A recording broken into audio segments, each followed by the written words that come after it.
Hey there, everybody. Thanks for joining me for another one-man review. Today, I'm going to be taking a look at the newest volume of Alaxis Press's The Obscure Cities Library by Schuiten Peeters. This one is called The Return of Captain Nemo. I'm very excited that Alaxis Press has these and is doing these, and I'm very, very grateful that when I put up the Schuiten Goes to Mars, that the audience let me know that this book had come out. I was used to these coming out in collaboration with IDW and used to seeing that like those in the Diamond previews what's coming out, and I was just ordering when they came out. I had no idea that the relationship between Alaxis and IDW had dissolved, and that Alaxis was going back to fundraising these themselves on Kickstarter, and so I missed it. And luckily Stuart Ng had some in his store, and I was able to get one like at price, the $36 or whatever, not something ridiculous. So as always with a Schuiten and Peters book, it's beautiful, it's imaginative, it's tricky, it mixes up reality, and these Alaxis Press versions, I'm actually really glad that they're no longer working with IDW. I'm sure it's way more of a pain in the ass for Stephen Smith, who's doing the translation and the preparation and all of that. But these are actually printed properly now. IDW does not know how to print line art to save their life, and unfortunately they get all of the artist editions, and they're bungling their way through those, and then they're getting hold of stuff like this and bungling their way through printing the line art. They just don't. IDW doesn't know how to sharpen their images. They don't know how to not print line art as bitmap images. They don't know to export it as just like a off on file, bitmap file. So just IDW stuff looks like shit. And when you have something this insane with the lines, it's nice to see it actually printed as line work. So the paper is nice. It's a really nice cream, nice hardcover book. IDW is putting them out soft cover. It just feels like the package that this material deserves. These nice papers on the inside, beautiful hardcover, like beautiful paper, beautiful color images. Like this is just such a superior product to what IDW did. So hopefully over time Alaxis will be able to complete all this. They've got a list of all the books, and I still don't have all of them. I thought I was getting pretty close, but they must have continued to work on these stories over time, that there's more I've never heard of before. So anyways, cool book. You can see the format of most of the book is like a page over here with a little bit of dialogue and one illustration, and then you have like a title for the plate over here. This is Jules Verne's Nemo, basically living a third portion of his life after being Captain Nemo, and these are kind of little notes from his memories. Really like this bit of writing here. I recall there are two paths, that of science and that of imagination. You have to take them in turn, go from one to the other, find new landmarks. I think that's a really great idea. That's something I've been talking about on the channel a lot. Me and Tori have been talking about a lot, is just trying to find a way for scientific thinking and imaginative thinking to be the collaborators that they're supposed to be, rather the antagonists that they have become. So really quite like that a lot. The other thing that really stood out to me as I was reading this book is what a true master.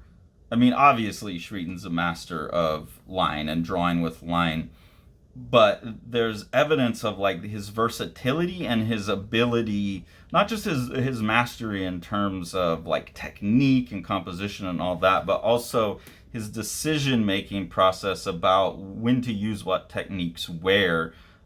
He can do a real wide variety of things, so I want to go through and show some examples of what I'm talking about. Like on this page here, most of the hatching is just going largely horizontal. Even down in the leaves here, there's mostly like flat lines being applied over the leaf. So what that does is that kind of flattens everything down like it's all on the same plane, or it puts a barrier in front of the image where it looks like atmosphere. There's some volumetric rendering on the trees where he's using the cross hatching to show roundness, and then some textural stuff going on, but it just gets so dense on the octopus, the nautilus, that you don't really see it. So overall, this image is primarily focused on atmosphere and like the directionality of the atmosphere. There's some textural stuff, there's some changes in direction to make things pop out, but it's a very atmospheric image. This image here is much more volumetric, so you'll see that the lines are now like, first off, there's just the line, the perspective on the bricks on the ground. Then there's the hatching that goes across them that shows the roundness of the hill that way. Then on the ship, you have all of the lines like curving around to show the form of the ship. And so everything up to here is very volumetric, really heavy volumetric rendering here, change in line weight so it looks like an old Gustave Doré etching or something like that. A Panamaker one where you get a lot of volumetric rendering. Then as you come to the building, here you get this flatter stuff because it's a flat face of the building. You flatten down to the straight lines. And then on the ship up here also you get everything rendered with much straighter lines. They don't have any of this volumetric curve to them. So starting from here back and then in the sky, you get this flatter, more atmospheric rendering, and this feels very three-dimensional. And then you can see here, I don't know how well it shows up on screen, but this feels more like it's up and further away and in the fog because he's getting rid of the suggestion, the rendering, the mapping of volume that you can get with line work. So really masterful decision making there. He also knows when he can hybridize those two things. So like here you have a building which has a bunch of planes, and then you have an atmospheric effect of the light coming across. So a lot of the building, the hatching follows the planes, it goes straight up and then it curves around to follow and suggest the plane. In here you get some 45-degree angles that are both representing the light and kind of being a planar analysis of the wall, because walls you can do like verticals, horizontals, and 45s will make a surface look pretty flat. But then he's also able to get some of the horizontals in there. He's able to get some of the curves that show the staircase. Like back here, you get that too, where you get the 45 lines raking across to show the atmosphere, even in the shadows. And then you get the volumetric descriptions as well. So really cool way of putting the two together. It's a really useful trick when you're drawing like glass and stuff as well. You think there's volumetric stuff behind the glass, and then the glass is the flat plane. So when you're drawing the stuff behind the glass, you would use the curved lines and cross-hatching over the form like this.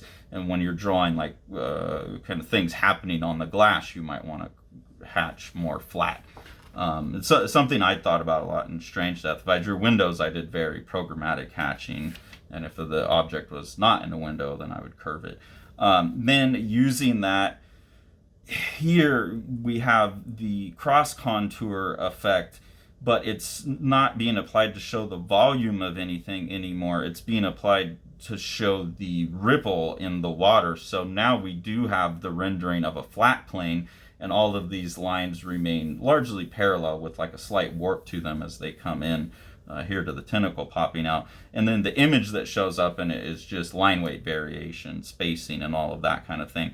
But then up here on the rocks, you get very volumetric information. Again, you get a lot of lines like curving around the leg, and then all of the appropriate lines going to the appropriate perspective in the building. So again, a very flat, like mirror-like surface that has just a value rendering over it, and then you get value and volume. I call it V squared going on up here to represent the volume as well as the lighting.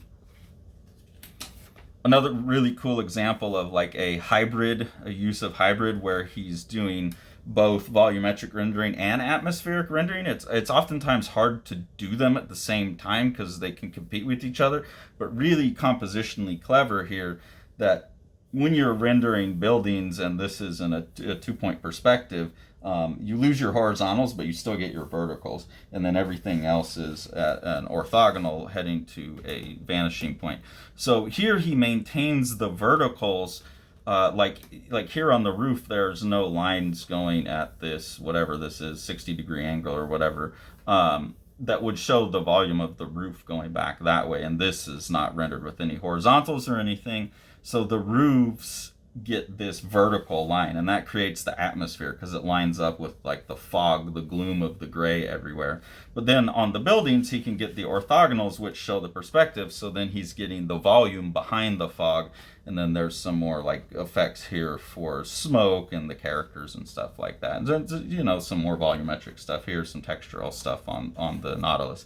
So it's not like he's picking one mode for each image, but they do become dominant depending on what impact he wants his images to have. You know, this one's very much just more volume everywhere. Even the atmospheric stuff is rendered more volumetric to create a sense of like roiling motion rather than a fog. And you can see this image feels like a clear, crisp, bright moon night versus the other one's looking more foggy. He's allowing more white in there for more light. So it's just a real master class in rendering value, volume, atmosphere, all of that stuff with just line. For anyone who wants to get better, study Schuiten. In the story here, they acknowledge a writer named Jules Verne helped the professor publish an account of their adventures the following year, 20,000 Leagues Under the Sea. The story was a great success. I was shocked that everyone took it for a novel, which is one of these fun games that Schuiten and Peeters play often, if not always, in their work, where there's a porous membrane between their fiction and reality, and they do whatever they can to poke more holes in that membrane. So suggesting that 20,000 Leagues Under the Sea was an actual recording of a real event is interesting. And you get some images in the back here where the atmosphere is not interrupting the scenery, so you get a better look at Schuiten rendering like texture, dealing with leaf textures and stuff. Completely different type of mark making. This very much reminds me of Charles Vess's drawing in the end papers of his Spider-Man book that he did for Epic. Has a lot of really cool textural work like this. In the middle of me finishing up Bound, I think I have 2 more full images to do and then a bunch of little things to do.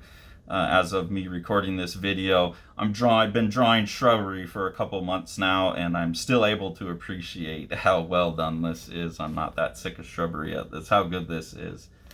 Towards the end of this story, you get a reverse of the thought played out in the tower. Even though we go from black and white to color like in the tower, you now have the character in the tower. You're in a black and white world and you exit the tower into the color world. Here we're in a black and white world and we enter the tower to get into another world. And this guy kind of looks like the character in the tower as well, even though that's not made explicit. And this tower that he's referencing isn't the same tower in the book The Tower either. So I'm just not quite sure about the link between those two. At some point I'm gonna have to do like a full obscure cities read through because I've got them very piecemeal over the years, and I know they're more interconnected than the story. They read so well individually, which is fantastic, that it's easy to overlook the connections, especially if you're not reading them all at once. Then there's a extra bit in the back where one of the problems with Schuiten Peeters, though, is they do kind of falsify information sometimes. Like, they claimed in the tower that they had Orson Welles posing for them, which seems to stretch believability. So in this, when they're talking about a lost Jules Verne novel, Paris in the 20th Century, being found and Schuiten having an opportunity to illustrate it, I thought that was just bullshit to justify this addition to their story. But I looked it up and that actually happened. It was printed in 1994 and actually seems to be pretty predictive of a lot of things that came after it. At the time, according to this essay, his publisher, who was a good friend, I mean, the letter he wrote him was like just brutal torching of the book. But his main complaint seemed to be that no one would believe it, that it seemed too far-fetched. And, you know, funnily, it's come out to be pretty accurate. So we've got all these like beautiful Schuiten, like, you know, one-page illustrations with just quotes from the book. So I think you can order a version of the full book that has these, and these would be the sentences they're illustrating, but then it would probably have text everywhere else. So I might have to find myself a copy of that, even though I have the art, because I would like to read that book, and I'm sure if it's got Schuiten's art in it, it's probably a nice addition. So I'll be keeping an eye out for that. He wrote the story, Jules Verne wrote the story in 1863. He's predicting cars, and even here he says that there will be roads with asphalt. He uses specifically the word asphalt. And so I had to look it up. Cars didn't come till 1886, so 3 years later, as a mass-produced like gas automobile. And then asphalt for the roads was 1870. So it came pretty quickly after this.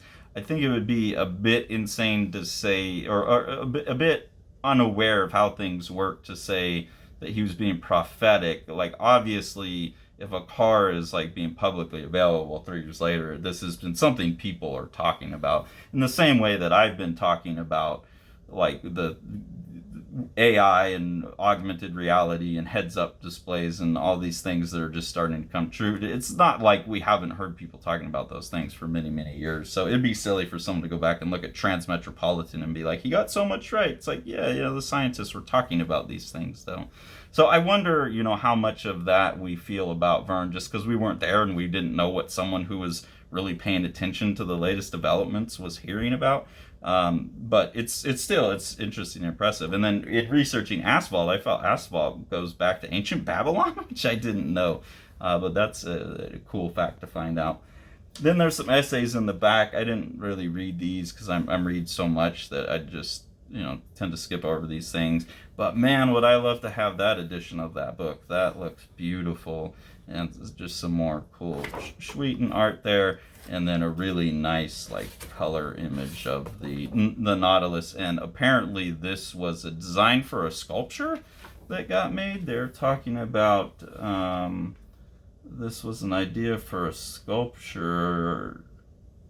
I don't see right off the top at a quick glance where it was, though. But I don't know if this really got made or if this was just something they were proposing or what. But it's a lovely drawing. Looking at Schuiten's work really makes me want to work with crayons and colored pencils, not pastel, but yeah, I'd really like to be able to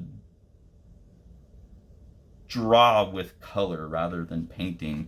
And when I look at his work and Lorenzo Matodi, that really excites me about drawing with color. So anyways, beautiful book. Glad I found it.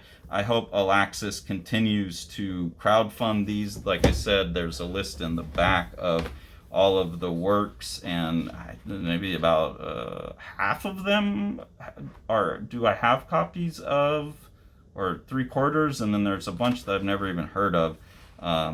So yeah, I hope Alaxis keeps going. These are absolutely beautiful editions. I'm glad they're out of IDW's hand. Everyone should be trying to get a hold of a copy of this and keep an eye out, sign up for whatever newsletter they have so when they're doing their next Kickstarter. Because if these aren't going out into the mass market, then they're going to be really expensive really soon. Because this is awesome stuff that I know a lot of people want. And if people are missing Kickstarters because of bad advertising on the publisher's part, that could lead to an interesting situation. So everyone get connected with Alaxis. I don't think they have an Instagram. I just found their website. But, let them know we're interested because I would love to see this series complete. And if you haven't read it, you really are missing out on one of the coolest pieces of comics to come from the European scene. Whole new world.